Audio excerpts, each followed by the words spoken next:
La technologie d'électrochimie-luminescence a des années-lumière d'avance dans la détection immunoanalytique.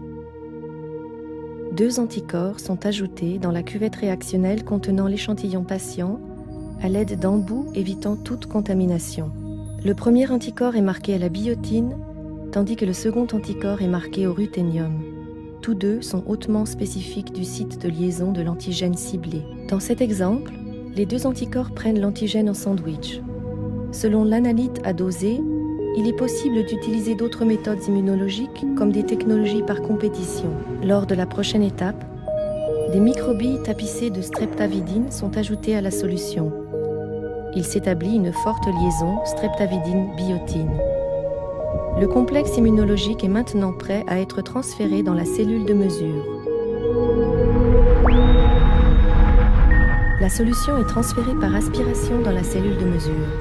Un champ magnétique est appliqué par l'intermédiaire d'aimants pour maintenir les microbilles paramagnétiques fixées à la paroi de la cellule de mesure. Le procel est introduit pour séparer la fraction de microbilles libres de la fraction liée, correspondante aux complexes immunologiques, ainsi que pour apporter le tripopilamine, indispensable à la réaction ECL.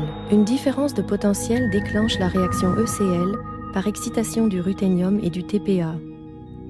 Le TPA joue alors le rôle de réducteur, permettant au ruthénium de retourner à son état de base avec émission de lumière. Le cycle d'électrochimie-luminescence se répète aussi longtemps que la différence de potentiel est appliquée, permettant ainsi l'amplification du signal lumineux. La lumière émise est détectée par un photomultiplicateur. Lorsque le processus d'électrochimie-luminescence est terminé, l'intensité du signal détecté est proportionnelle à la concentration de l'analyte ciblée.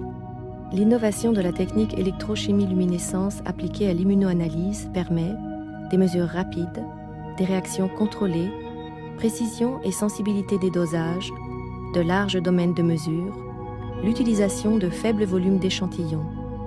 Ces avantages font de l'électrochimie-luminescence une technologie ayant des années-lumière d'avance.